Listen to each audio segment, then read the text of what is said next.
Welcome to Directionally Correct, a People Links podcast with Cole and Scott. Today's guest, Stacia Garr, co-founder and principal analyst at RedThread Research. Thanks to our sponsors, Orgnostic. Fast track the insights behind your people data using Orgnostic by connecting all your HR data in one people analytics platform. Quickly uncover the insights you need to measure the success of your people initiatives. Orgnostic is the most innovative people analytics, generative AI, data orchestration, and employee listening tool on the market. To learn more, book a demo at orgnostic.com/directionally correct. So we got a Christmas tree.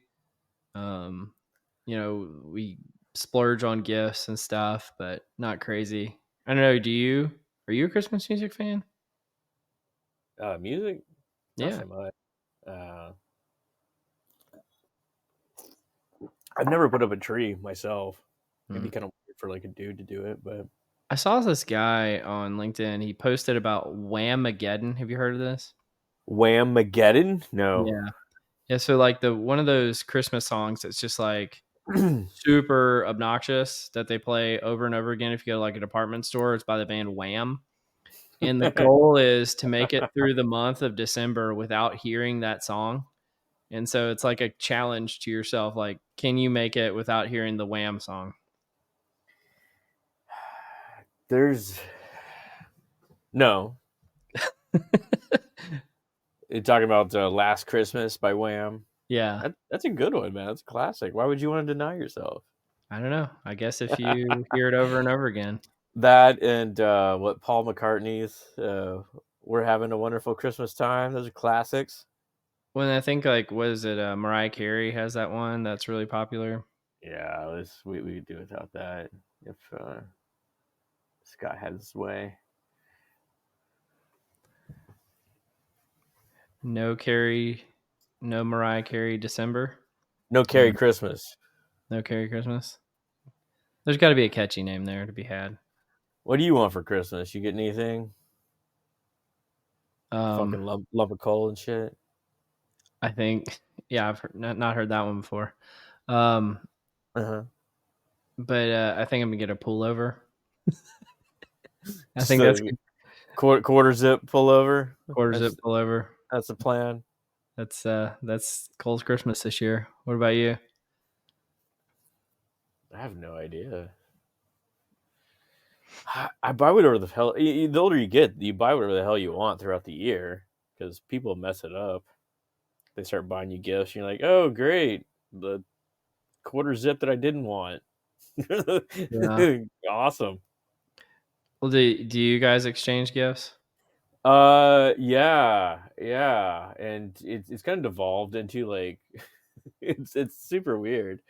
So we will exchange like gifts of little to no value.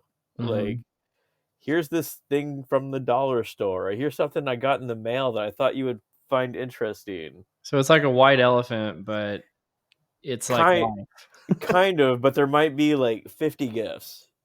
So you get to open up a bunch of shit that it's like, yeah, okay, cool. Like, oh, you got a candy bar. That's super cool. How's it going, Stacia? Good. How are y'all? Good. We're just talking about Christmas gifts. What are you getting for Christmas? Christmas or Hanukkah?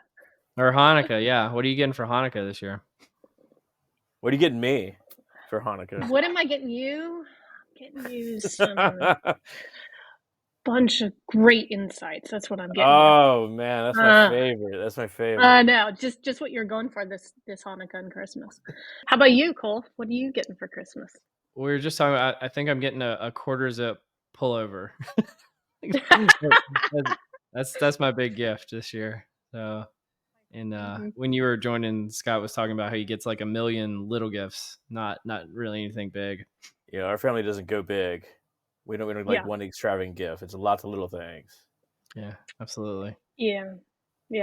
No, I think we're gonna go. We might go big this year. I've been looking for a pony for my kids. Thankfully, they won't listen to this podcast, so they don't know. And I think we might have found one, so I might be getting my kids a pony for Christmas. Like a real alive pony? Like a real alive pony, yeah. Oh, wow. And what you are an equestrian, aren't you? So I guess that's not that random. It would be much more random if I was buying my kids a pony, but I guess it wouldn't be for you. Yeah, it's not random. They are expecting a pony at some point. The question is when. So do you own horses? And yes, I recognize all the privilege that goes into that statement that my children are expecting a pony. Yeah, no kidding. You got a high cost lifestyle currently. Oh my gosh. Oh yeah. No, it's a little rough around here right now. Anyway. Do you have like horses and stables and stuff? Like what does that entail? Yeah, I have a horse. She's boarded at a stable 20 minutes away. Yeah, and so she hangs out in a pasture. She's like totally cool if I never show up and pretends to be happy when I do. So it's a good relationship. Is it a riding horse? Yeah, I've had her for 19 years. Oh, okay, getting up there. Yeah, so she's my first child. How old do horses live? Like an old horse is 30. So okay. I've probably got another 10 years with good luck with her. So yeah. I was thinking they were like dogs. I was like, oh man, it must be getting kind of old, but no, it's like middle aged. Yeah, she's like middle aged. Mm-hmm. Okay. Yeah. Anytime I have like interesting guests on here, I realize like how ignorant I am about so many things. Like, I know nothing about anything, but well, how many hands is this horse? Yeah, good. There you go. She's 14-1. So 14-1. That's right where I thought. That's right what I thought. Does she have a bit? I do often ride her. Yeah, we're like reaching the limits of my horse knowledge now, right? Do you ever shoe her? I do not shoe her. She is barefoot. So, but she's a registered quarter horse, and she is got a star and a snip on her nose. So now we're getting beyond. Wait, what's that? What is this? Yeah. It's like the markings, like the little white markings on them. Okay. Yeah. So, like a beauty mark, sort of? Kind of, yeah. Yeah. Okay. Helps you understand, tell which horse is yours. Oh. So. See, and I'd heard the term 14 hands, but it was when I was buying wine. It was like a brand called 14 Hands. And it has a horse on the front of it, but I had no idea that was a horse-related term.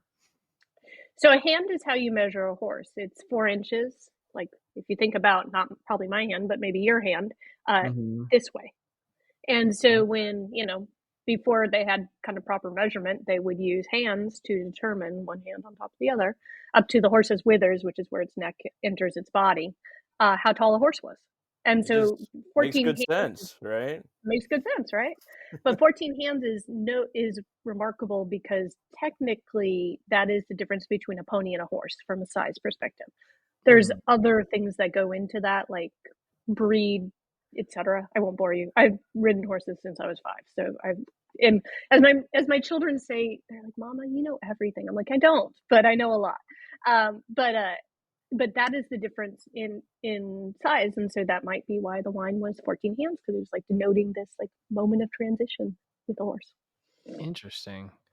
Well, I love it. There's an analytics podcast, and I think now we've officially covered every unit of analysis. We've now got the hand. We've covered stones before. I remember we covered that once a few weeks ago. So, with horses, you're also talking like furlongs. Yeah. Right? Oh yeah, for racing. Yeah. You know what a furlong is. I've been to a lot of horse races, so yeah. And the 7 furlong race, away, that's Cole? a good race. What? I said betting your money away. Yeah, pissing it away like I'm known to do. Go into like the show ring at the horse track is like the best thing ever. Like you just divine some sort of insight into who's going to win by essential subjective assessment there. Like, looking at him. Oh, your name is like Smokey Joe. I like the cut of your jib. Yes. Yeah. $2. So my horse's name is actually Smokin' Haley. Oh, there you go. So it's anything with smoking, it's got to be good. Oh, Yeah, absolutely. my mom and my grandmother always bet on gray horses. They think they're faster. I'm like, I'm pretty sure color doesn't have anything to do with it. No, no, I don't no. know. Color Anyway, is well, subjective, say like all situation. it was good. Got to see you for the first time in person at PsyOp this year, and I think that was your first PsyOp. What was that like for you? I was my first psyop. It was interesting, it's I'm I was reflecting on a post from somebody in our network who was talking about how people analytics people are often introverted and kind of more comfortable with numbers, and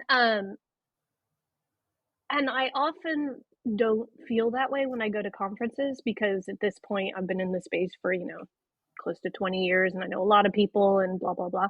But I went to PsyOp and I felt introverted. I didn't know nearly as, I mean, I knew plenty of people and had people I wanted to meet, but it was a good reminder of like what a lot of other people feel like going to conferences, because you go and you're like, oh, there's a lot of people who know each other and I know very few of you, which was a good experience.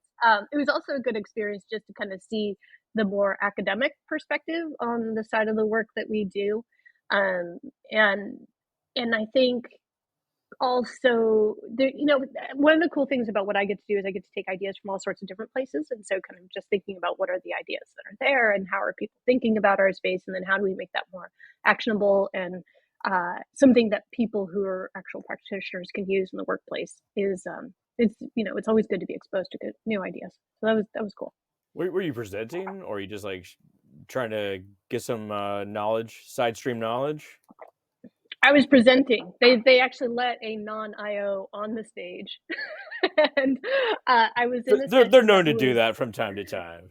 on occasion. They're like, "We're going to let the riffraff in." Okay, uh, and so I went on. I was on with uh, some other IOs and was really talking about like what is it like to use data, and some of the tensions that come with using data in the workplace, in making sure that you know people are using it appropriately, but then also recognizing the practical reality of you don't have some of the things that you have within a lab to actually show what's happening, and sometimes you have to make trade-offs with different things. So I was talking about that.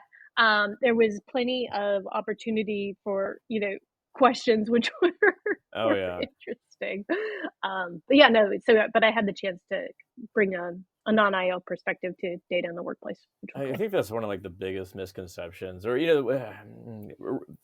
stark realities of working with data in the workplace. That it's definitely not like the research studies you get into, and there's always these sort of ancillary problems of privacy or just delivery or what have you, that people don't necessarily Yeah. talk about. They only talk about the end results and the outcomes, as it were. Yeah. Well, Yeah, and and I think also just the pressure, right? Like there are different pressures when you're doing the work in the workplace, and what How sometimes you can so? have the How best so? because you can have the best design study or you can have the best hypotheses, Oh yeah. but if ultimately no one's going to do anything with that information, even if you prove it, then should you do it at all? Yeah, yeah. probably not, Yeah, there's honestly. both ends. Like you could have a randomized study in a lab, but you can't randomize employees in an org. Yeah, And what are you going to do with those outcomes? Are people actually going to use them? Or are they going to just, I think I know better. It's not what I yeah, wanted anyway. Yeah. yeah. So I think you really got to think about what are you going to do with the results before you design your study, um, because if the answer is no one cares, then shouldn't be No doing one it. Yeah. cares. No Yeah. one cares. Well, and I actually attended the session that you were at, and one of the things I thought was really intriguing, and I'd love to get your perspective working at RedThread on this, is the pressure for jazzing things up for marketing purposes. Right? Like you want to Mm-hmm. have the most impact. Like you guys do some fantastic research and market studies on the whole people analytics spectrum, and I'm sure you've got stuff coming out about like AI and I mean Yeah. the whole gamut. Like I know you've done learning technologies and stuff like that too. But like, can you talk about that at all? Like the pressures between doing really really good and thorough research on what's going on in the market and then what you have to do on the back end to make sure it's not irrelevant. Yeah, so I think it's not dissimilar from an academic process, at least for us, in terms of going out there and making sure you understand what other people are saying or have said before, and having a pretty strong hypotheses about one, what people care about, and two, what you should be testing and why. What we do a lot of is looking for spaces where there's a lot of noise, particularly a lot of marketing noise from vendors, that makes it complicated for buyers to know what's happening. So, you mentioned AI. AI is prime for that because there's a lot of people saying a lot of stuff, and it's hard to know what's real and what's not. Same with skills, which is another topic we've spent a lot of time on. Hard to know what's real and what's not. And so we go out and we say, okay, what's everyone saying? And then we try to match that against what do people actually need to know to, with tech, make good buying decisions, or more broadly, just to integrate whatever this thing is into their company. And then we design our research to look at that. But what we internally say is that if this was something that showed up, and no disrespect to anybody who writes for this publication, but if this showed up in Forbes, we're behind the times. Like if what we said as a researcher could have showed up there, then we're behind the times. And so we try very hard to be on the cutting edge of what people really care about, which requires an immense amount of reading and talking to people and then designing the study. Well, what's a publication that you would want it to show up in that you are with the times? Well, HBR, I think, Okay. MIT Sloan. Well, I think she's saying that she wants to be there before it's published in HBR, right? Yeah. She wants to be like, aha, we told you 3 months ago. But then if our stuff shows up in either of those places, which it has, actually, we published in both those places in 2023, I'm happy with that. But if it's something that would kind of be in the, common press, not so much. It's not our place. So what's something you can share with us? Like what's the voice of the crowd saying around AI? Where's it heading? Voice of the crowd is that vendors really care a lot and practitioners don't. Oh, wow. To say it succinctly. Really? Wow. Okay. Say more about that. Yeah. So it's not that and that's a little bit of an oversimplification, of course, but the thing is that vendors have not yet fully made the case for how this will actually solve the problems that HR and the business care the most about. So they've said, oh, well, you can summarize. Okay, well, what can I summarize, for instance? I saw a technology this fall that is allowing you to summarize. So it's for performance reviews. And basically, in some of these systems, you can mark what your performance feedback was, and then it will put all of that in one place. And then the technology, the Gen AI, will summarize what was written across all these different performance reviews. And a lot of people, particularly on the tech side, were like, this is the best thing. Nobody likes to do performance reviews. And no comment which is there. True. It's fair. It's fair. On the HR side, and for me as a researcher, there's the side that's like, yeah, that's true. But on the other hand, are we going to be introducing more bias in these summaries? Because we know that there's all sorts of bias within the models. There's clipping out important information when you context, aggregate, right? Yeah.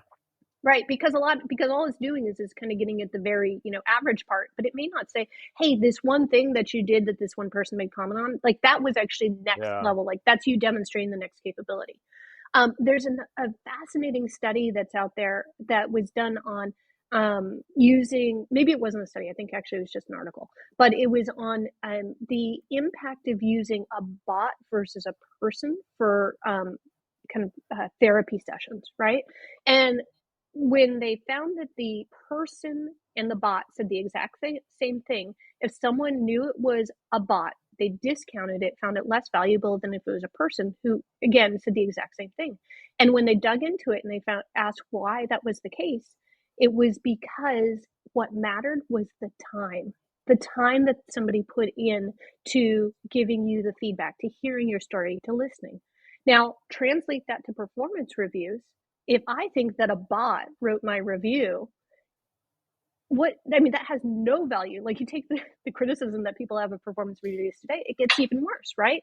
But part of what can make a review valuable is I know that my manager put some time, effort, thought into what they put together, and this really is what they think, and they're trying to help me be better. So if we have a bot write that, maybe not, right? So it goes on and on and on. So the question is how does the AI solve the real problem that exists, or is it creating other problems that maybe we don't have right now? That's a super interesting point, because I mentioned this a few weeks ago. This idea that I get very little satisfaction of using Gen AI to produce a doc of some sort. You produce some text, and it kind of robs me of that satisfaction in creating it. Now you're looking at it through the lens of someone else, like, well, Stacia wrote my performance review, and it sounds very nice. It's the words are grammatically correct, but there's no thought behind it. And the more, I think it's going to become more and more prevalent. Of course, people are Yeah. going to use this sort of stuff. I Yeah. mean, I'm seeing it And now so, everywhere. Like the AIs have a very distinct format that they use and like cadence to how they talk. And when I see it now, I even discount what's being written anywhere I see it. Like I see people that I know are generating posts like on LinkedIn that I know are AI generated. I'm like, yep, not reading that. Like it's just because like you didn't put any thought into it. So I think there's something there. yeah. So I think, it's not that HR is rejecting it by any means. I mean, everyone's interested. Lots of people have a high level of interest, but I don't know that HR is convinced yet of that its risks are outweighed by the benefits. Yeah. I think that Gen AI has to do something for you. And granted, writing a performance review is doing something for you. But say like cascading goals from manager to manager, or aggregating planning goals across different groups, some sort of task that takes weeks and weeks and weeks. Can we truncate that down to something within a week or so? It has to do something. Yeah. Can I build I on mean, that, Scott? I would welcome it. Yeah. Because I think like a lot of people use the analogy of like with AI, it was like when the internet was first created. And do you guys remember like when the internet was first created, everybody wanted to like create their own web page, like on like GeoCities, and there was no purpose to the web page. Using that Netscape Yeah, like, navigator. Yeah. and and so it was like completely useless information. But they were just like, yeah, I created a web page, and that isn't that brilliant? And it's like I feel like AI is in the same place right now. It's like, yeah, I used it and it didn't do anything. It's like, isn't that brilliant? I don't know. yeah. But I I mean, think similarly, it will transform what we do. We just haven't figured it out yet. Yeah. Yep. Got to find ways to monetize, use for productivity gains, for real generation, but that doesn't rob us of the, core essence of what it means to be creative, like all of that stuff. yeah, real efficiency, real performance, real productivity. Yeah. Well, what are you seeing in the people analytics space in particular, Stacia? I mean, I know you're heavy in that area. Yeah, so there's a few things. We're actually just about to kick off our next people analytics tech studies. But there's a few things in general that Well, can I ask have about been that real. actually? Yeah. Like, do you dread that moment? Is like, oh my gosh, more work is coming, or is that exciting? What is that experience like? Well, I generally like our people analytics tech vendors, and so it gives me a chance to see people I like.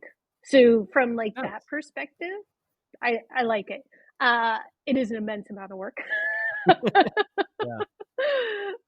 Because so Scott, for your and the listeners' knowledge and background, we run usually 2 surveys of vendors, which are very long. We will do a 60-minute briefing with most vendors who participate in the study on top of that. And then we've got all the data analysis and everything, plus a customer survey. So it is a huge amount of work every You year. get like a 360 of the customer life cycle here, it sounds like. Yeah. And so we do it every year. This year, we're actually going to make a little bit of a change where we're going to move to a cadence of a market study, meaning what's happening more broadly in the market every year, and then a kind of features and functionality survey every other year, because things just don't change quite that fast. They changed a lot during the pandemic, and if we have another kind of event like that, we would go back to it. But right now, things are starting to even out a little bit, so we're gonna shift that anyway. But at the end of it, we're able to say things like how fast the market grew in the previous year, what customers' expectations are, how companies have changed their product roadmap, et cetera, that kind of stuff. So it's pretty interesting. But back to your point, or to your question, Cole, some of the things that I think are the most interesting are some of the things we've been saying are coming, but we're actually starting to see them in product. So we have been saying for a long time that we need to focus on different personas, because when we started the study in 2019, everyone was just focused on the people analytics persona, and it was like maybe some on HR and the HR BP. And now we're finally starting to see clear articulation of personas across different, business leaders and managers and HR and even different people in HR, as well as people analytics. And that, I think, is essential for getting data-driven approaches adopted across the organization. And that is a really good and meaningful change. Well, what kind of personas or archetypes are you finding?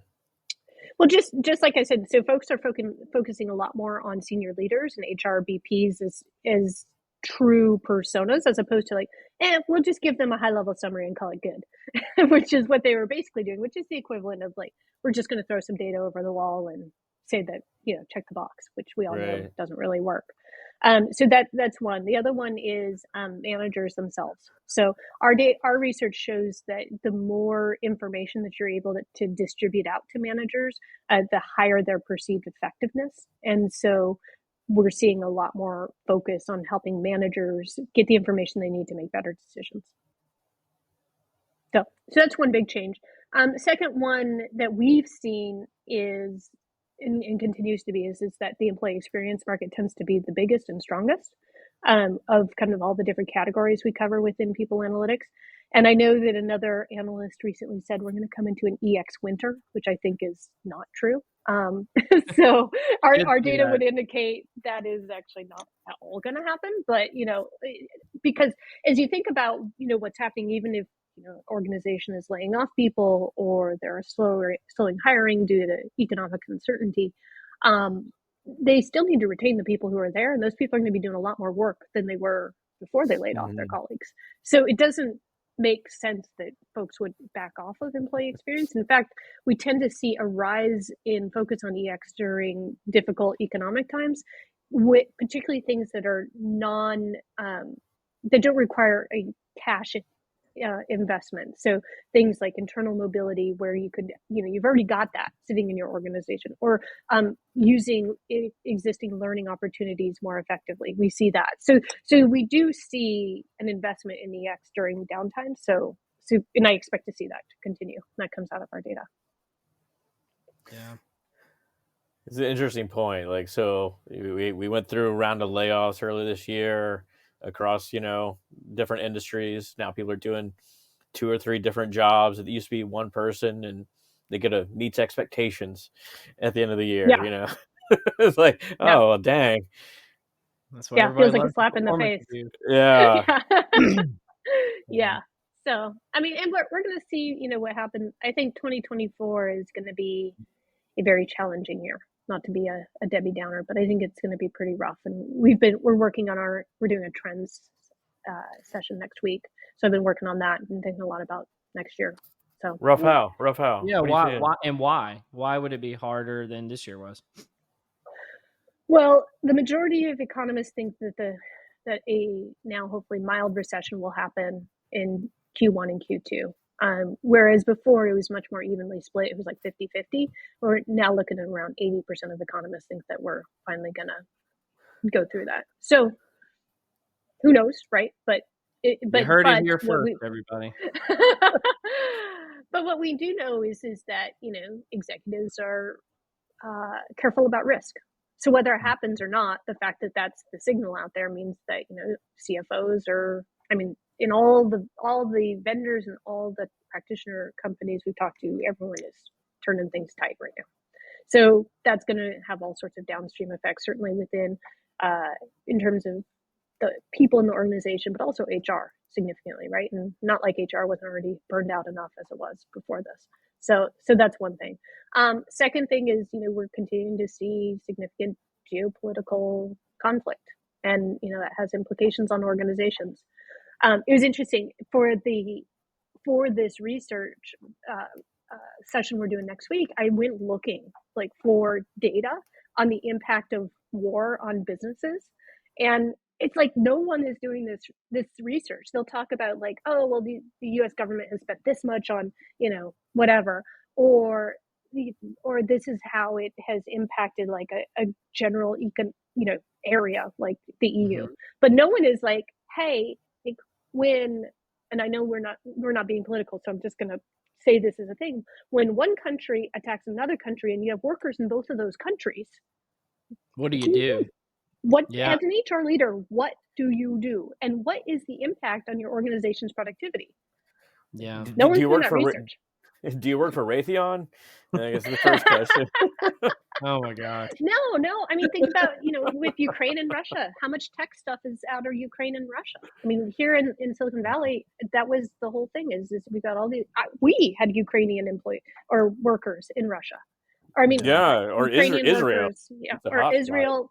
Yeah. Right. So like, what do you do? And that impacts HR. No matter what your perspective is, that impacts HR. So that's another thing. One of the others is power struggle, right? We're seeing a massive power struggle between senior executives and the rest of the organization. So return to office, is one potential thing, but also labor, right? We have not seen such support of labor unions since the 1960s. And we are not just seeing it in with the car manufacturers where they just won all sorts of big concessions, but we're seeing it in Starbucks and Microsoft and all of these companies that you would traditionally not think of having unions, and they are, which there's plenty more to say about that. But the point is HR is going to have to deal with that as well. So there's a few other things too that we're going to talk about in the webinar, but at the high level, I think that's going to make this year more difficult for folks. And then you layer on what will undoubtedly be a contentious election this fall in the United States. And that's going to raise tensions too. Well, you mentioned a webinar. Again, not to be a Debbie Downer. No. This is actually really important stuff. You mentioned a webinar though. Do you have like a link to it that we could put in the show notes that people could go do some more research if they wanted to? Yeah, so this is an internal webinar for our members only. So folks could join the membership to do that. But we will be doing a public version of it in January, which I can share with you. Okay. Yeah, we can do that then. Well, I did have one question that I think that you were kind of uniquely positioned to answer, and you may not even have an answer to it, but you research a lot in like what the future of HR technology looks like. Is there a future HR technology that you don't see that exists that you think would be truly transformative and somebody needs to go build it? Like, what would that be? So we're talking a lot about broadly AI and its impact on, augmentation of workers and automation. We're also seeing a lot of talk about skills. What are people's skills, and what skills do they use in a given job?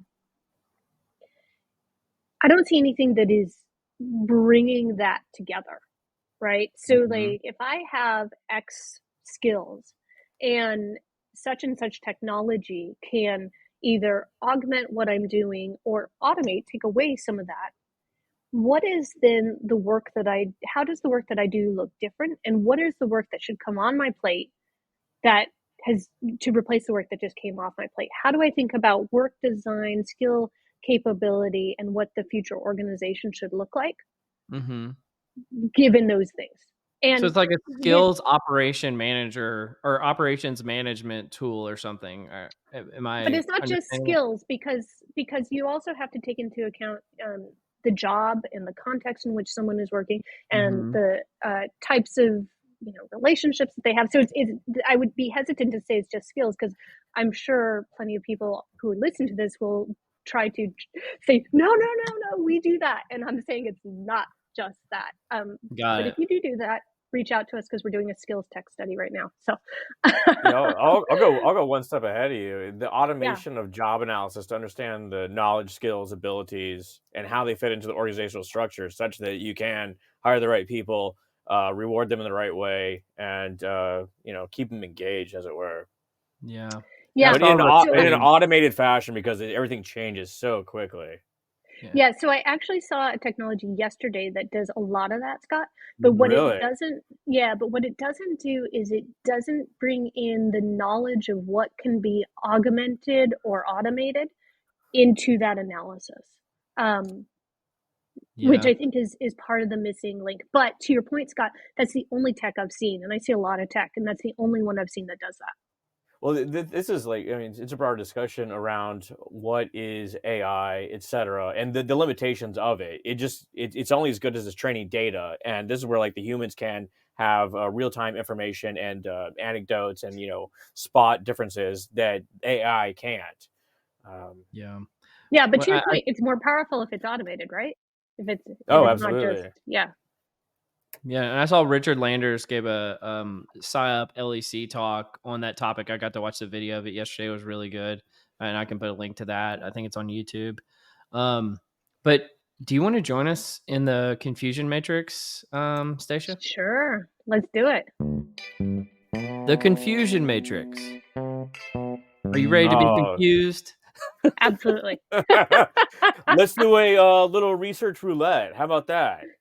Okay, Stacia, your job is simple. We got 3 articles. One of them is real. Your job is to identify the real article, okay? Okay. And if you win, Cole is going to send you a personalized email with a social media tile that you can share on LinkedIn or any other social media of your Lucky choice. you. Or frame it. What have you? What have you? Whatever makes Whatever you like. Makes my day. And if you lose, like the kids will probably get like a 13-hand pony as opposed to a 14. Something like that. Okay. These are all animal based. Number 1, the title of this article is Even Chickens Prefer Beautiful People. This is from the Journal of Avian Behavioral Studies from Stockholm University. Article number 2, the aesthetics of taste. Do goldfish appreciate classical music? International Journal of Aquatic Animals from Tufts University. Or 3, Understanding Art Through the Eyes of a Pigeon. Journal of Art Appreciation from New York University. So you got chickens preferring beautiful people, the aesthetics of taste, do goldfish appreciate classical music, and understanding art through the eyes of a pigeon. All right. So here's my thinking. Am I supposed to explain my thinking? Can I do that? Sure. Yeah, absolutely. All right. So on pigeons, I love there's the all pigeon. sorts of, there's all sorts of research, right, about how people who have grown up perceiving themselves or being perceived as more attractive can have more confidence and kind of exude other things that are not directly related to beauty. So there's possibility that we got a little correlation going on there between beauty and attractiveness and energy that the pigeons could like. So I'm going to go with that's a solid maybe true. Okay. On the next one, which was the goldfish, right? There's a resurgence in research on goldfish, guys. You probably haven't seen it, but you are so cutting edge. I mean, I love this. Better not be this is what you get it. This is what you get when someone who wanders around the internet. We do goldfish. All right, so goldfish, they've been able to show that they do not have short memories. There was an article recently on how a goldfish, they put it in a tank and it was on wheels, and then they could put something that they thought the goldfish would want and something it wouldn't, and it would actually, by pushing against the glass, would push the tank to the right place. So oh my god! So you can navigate a tank around like a laboratory or something like that? Yeah, totally. I'm going to have to find this article for you guys to put it in the notes afterwards.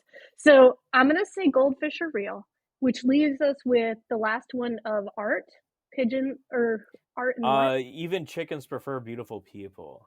No, that was number 1. I was pro chickens. You're pro chickens. The last one is understanding art through the eyes of a pigeon. Yeah, I'm going to go with that's false.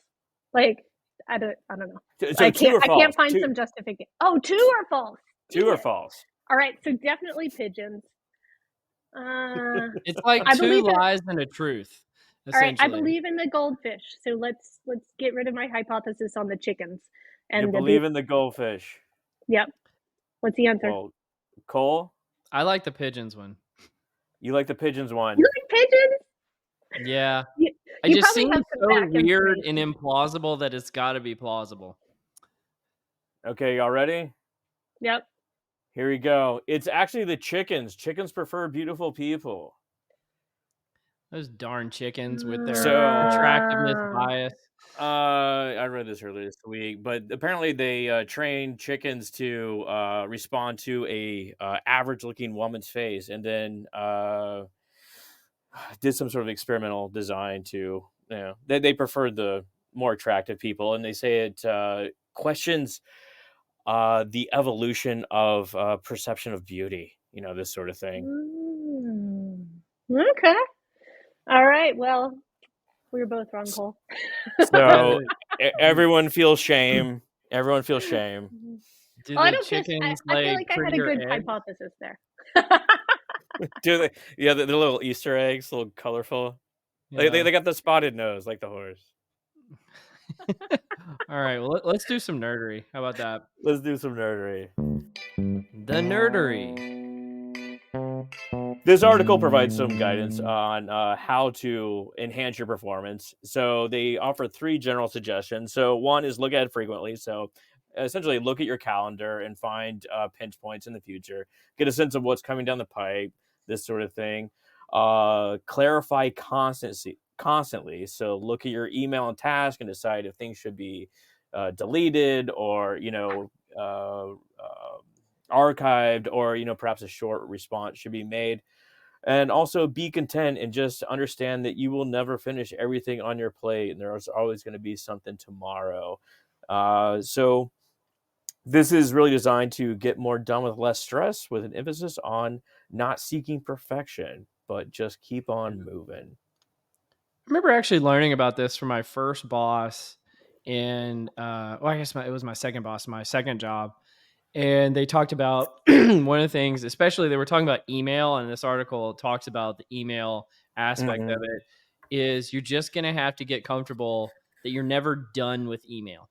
Like it's always going to keep coming. There's always going to be more. You may get that inbox down to 0, which, more power to you if you're ever able to do that. I'm not, but there's also not power in having 400,000 unread emails either. But like it's always going to keep coming, and that could be the same. It could be true for Slack or text messages or whatever kind of medium of communication you use. The multiple channels is a real pain. Cole can attest that I'm very comfortable with not responding to personal email anyway. For work, I strive for no scroll inbox. So, have so few emails that you don't have to scroll up and down. That's a lofty goal, but not often achieved. What's your email hack, Stacia, or do you have one? Or are you 400,000 unread emails? Are you that kind of person? I got 21,000 unread emails. So, oh my lord! But the thing, so here's the thing. Here's a book for you guys. 4,000 Weeks, and it's 4,000 Weeks Time Management for Mortals. And basically, what the whole thesis of that book is that we have been told that we need to be so productive and do all these things, and we put all this false stress on ourselves. And like, really, does it matter? Nah. So if you look at the book, at the article that you guys shared, the 2 things I would agree with is like figure out your big picture. Like, what is it you're actually trying to do? Like the 1 or 2 things that you're trying to do. And then second, realize that you're never going to be done. And just be somewhat okay with that. To answer your question directly, Cole, I do have email hacks. Things go into certain folders. If it's really not that necessary, that's part of the reason that I've got 20,000. It's not that I've got 20,000 in my main section. It's that I've got 20,000 filed away in some folder, and whether or not I need to see it, But so that's part of it. I also have an assistant who helps me go through my email and make sure I respond to things. Things like, "Hey, Stacia, what you want to talk about on the podcast this week?" Which can be more or less effective. And so I think the thing is figure out how you can have the things that are truly the highest priority and aligned to your biggest priorities, and make sure you get there. And then everything else is going to be noise, and you just got to be okay with it. vibes of what's the quadrant system? Important and urgent, and you try and bucket everything in your life, or all the tasks anyway, into one of these quadrants, from do it now to delegate, etc. Yeah, the Stephen Covey, urgent versus important. Yeah. Yeah, for Sounds sure. smart to me. Do I the mean, like, multiple folders work for you? Like, I mean, I have oh one yeah. folder, essentially archive.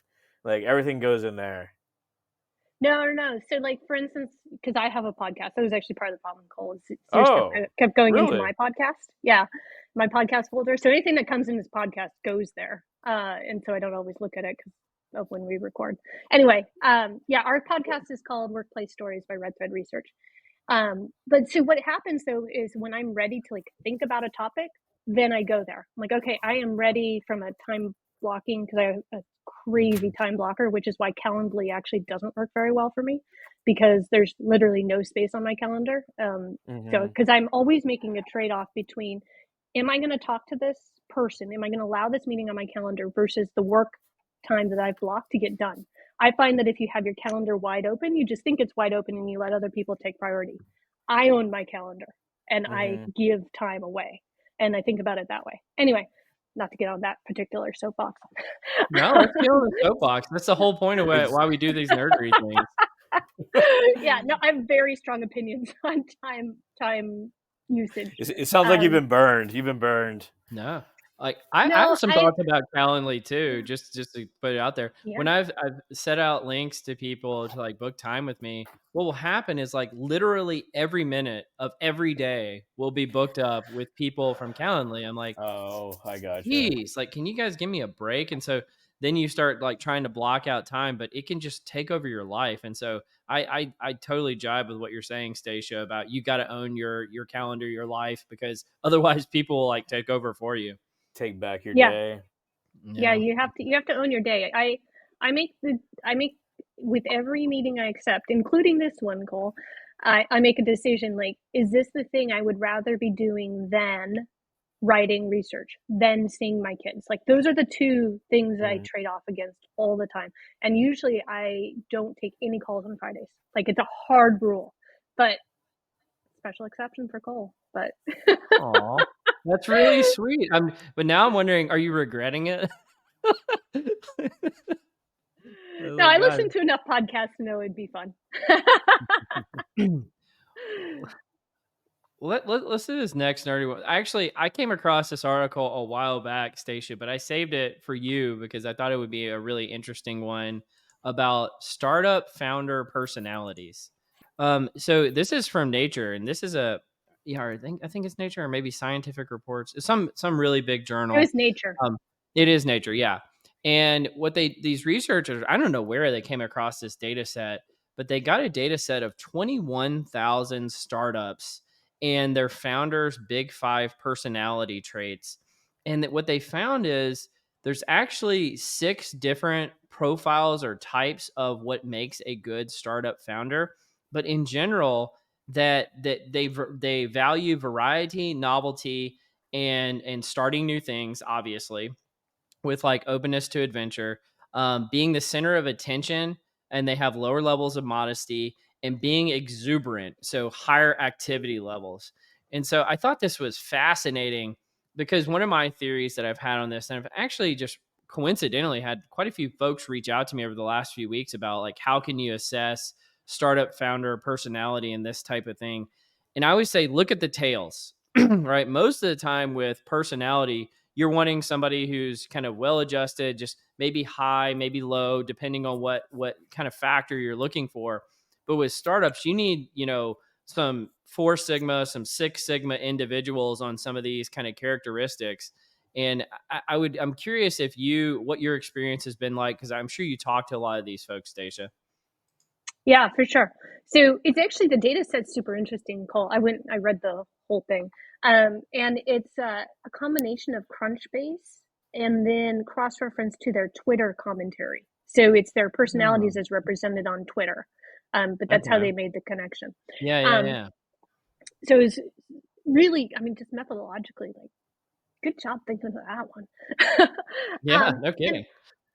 so I think, that's, I mean, I started a company and, I would say from personal experience reading that, I was like, yeah, that's probably fair. Like I get bored easily and want to do something else. And there's always something new to do with your own company. Because there's always something to be done because there's never enough people and resources and money. But in terms of, seeing a lot of the startups that I see come through, I think that it holds true because effectively you have to have an idea and an appetite for adventure to go make that idea be a thing. And you also have to have a somewhat unreasonable level of risk tolerance because, more than 50% of startups fail. I think in that same article, it said that only 30% make it past 7 years. So you have to be willing to bet on yourself that you're going to beat the odds. And that takes a certain, again, I think it was expressed as, desire for attention or whatever it was, but you just have to think you're good enough to make it. And I think that's true. It really resonated with me in terms of what they found. What do you think about this one, Scott? Well, first it raised questions around toxoplasmosis, which we know is associated with entrepreneurial spirit. As one does. As one does. We can cover that later.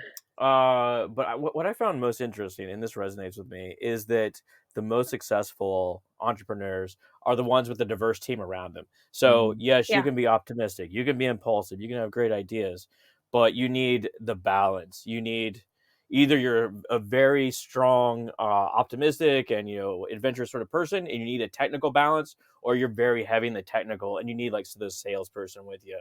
Have you ever watched the show? I think it's called The Food That Built America. It's on the History Channel, but all these companies, they're almost always based on two or more people getting together. It's never just like one lone person. And one person is always like the salesperson, like, let's take this idea and let's sell it. Is like the other person's like, whoa, our quality is not there yet. On the other hand, you got the balance. Once again, the person's like, well, we're going to R&D this to the nth degree. And the other person's like, no, we got to make some money now. So it's always a balance. You got to have a glue guy. Yeah. You got to have somebody that sticks it together. There's lots of parallels for this podcast. Oh, wow. Anyway. But it's really about the toxoplasmosis. That's what I know. Yeah. Betting on yourself, risk-taking behaviors, sniffing cat urine, all of the good stuff. Eating all raw the things. meat, yes. Yeah, absolutely. Well, Scott, do you want to cover the last one?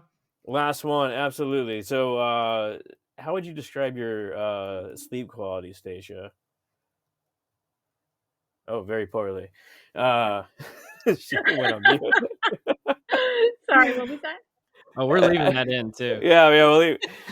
But for everyone that isn't watching, Stacia just immediately hit mute as soon as I started talking here. But we'll let it slide. We see how it is, Stacia. I mean, that's because I'm working from home and somebody walked across the back and I didn't want you to happen. Oh, it's always about distraction. It's beautiful timing. But apparently living on the wrong side of a time zone can impact how much sleep you actually get. So people in the western part of the time zone, the sun goes down later than on the eastern side. In fact, it's about an hour difference. So like the sun were to go down on the eastern side about 7:30, western side about 8:30. And this leads to when it goes dark, your brain releases melatonin, and people on the east side of the time zone get about 19 more minutes of sleep per night. So what does this mean? So people on the western side, they're less likely to get 6 hours sleep, less likely to get 8 hours total sleep, more likely to be obese, more likely to be overweight, more likely to have a heart attack, and they're less productive overall. So it's pretty crazy. Do you think this one's real? So oh, absolutely. Mm-hmm. Well, so here is my thought. There's a lot of other research that goes into saying that the impact of lights have completely disrupted our like circadian rhythm to nature. And so basically, yeah, it might get darker, but we have so many lights, particularly in our homes, that we don't really notice. So I was reading it. I was like, yeah, I can see this, but I'm not sure. I think this is what's really causing it. Yeah, I mean, like if you like pluck people out like the 1700s, where everyone's like candlelight, but I think that Right. still exists, right? Like Yeah. it's. I don't know. So Well, I'm I from actually watched. Arizona originally, and we have no time zone Yeah. change, which was like blew my mind. Literally, I've told this story before, but when I went to college as a freshman, and they're like, "Oh, the time's going to change tonight. It's going to drop back," and I was like, "What are you talking about?" It's like, "Is this like Never some heard of such freshman thing. prank?" No, I'd never. Mm-mm. You can tell where I started. I'd never been out of Arizona during the time change, and I didn't know what the heck they were talking about. So I have kind of a funny relationship with time anyway. But I mean, maybe this is true, but it could also be something else, right? And this is why I'm a Yeah. researcher, because I'm always like asking questions like, is that really right? But Well, you could also divide the country in north and south as well. Like the sun goes down much earlier in the north, so if you combine these two things, it makes perfect sense. The Earth is rotating, and you have the time zone. Everyone's in that same time zone. On the eastern side, Mhm. the sun's is naturally gonna get darker before, Yeah, the but effect of the it's still the curvature of same the time. Earth is real. Like in the northern hemisphere versus southern, or whatever. I'm probably not saying that right, but I actually watched a video this week about the international dateline. Yeah. Apparently, mhm. that thing zigzags like crazy, and there's some areas that are like 6 hour, like little island chains out in the middle of the Pacific Hmm. Ocean that are like what would be in a normal time zone, like 6 hours away, but they're in yesterday because of the international dateline. It really screws up their ability to work in other places Oh, because of such gotcha. vast, zigzags of the international dateline. So I think that this is Mhm. absolutely true. Maybe it's not within the hour, but if you went like a or like 2 hours or 3 hours difference from everybody else, that's got to be a huge difference. I mean, the Yeah, data but is really compelling to me. Go on. wouldn't you expect, Scott, to your point, that you would see the same thing the farther north you get in the country, Yeah, right? And yeah, you don't see absolutely. that I'm just saying in that the they data. haven't they didn't cut it that way. Yeah, Okay. I bet you would I don't though. know. One Like, of my favorite natural experiment studies is on the date change day, the day after, Mhm. and they found more cyber loafing on that day, and more car accidents, more of this sort of thing, mhm, because Yeah. people lose an hour of sleep. Hell, yeah, like I think Yeah. we talk so much in organizations about like wellness and like go to the meditation tent and all this sort of shit. But one thing that would be like no cost to the organization would be to, hey, get better sleep, everybody. Rest up. See you tomorrow morning. yeah, no kidding. I remember I lived in Chicago for a little while, and I never realized because I'd always lived in the kind of the southern part of the United States. And in the month of January, the days were so much shorter. I would leave for work and the sun would still not be up yet. And when I would left work at the end of the day, the sun had already gone down. So I didn't see the sun for like a month. Welcome to And that Seattle. was Yeah. extremely depressing. And so I was like, I can't handle this. And so I always tell people Chicago's like a really cool city. I enjoyed living there, but I had to move back to Texas because I couldn't handle just the month of January. It was just so brutal. Not to mention it was cold and windy. But yeah, it was rough. The summertime, you get the exact opposite, where the sun will come up at like 4:30 in the morning, go down about 9:30. Yeah. It's Summers are insane. awesome up there. It was so awesome. But Yeah. anyway. Well, I think we've hit that point in the conversation. So Stacia, it was amazing having you join us today. And I've been looking forward to this for a while. And I appreciate you taking time on your Friday, because since apparently that's like a sacred day. So thank you for joining this with us. But before I give you the final word, Scott, any parting words for Stacia? Stacia, pleasure to meet you. Hope to see you at PsyOp next year. Yeah, it's great to meet you too, Scott. And Yeah. thank you, Cole. I've been looking Awesome. forward to it as well. Cool. Well, you've been listening to Directionally Correct, People Analytics Podcast with Cole and Scott and Stacia Garr. Thanks, Stacia. Thank you. All opinions are our own and do not reflect those of any other organization. You've been listening to Directionally Correct, a People Analytics Podcast with Cole and Scott.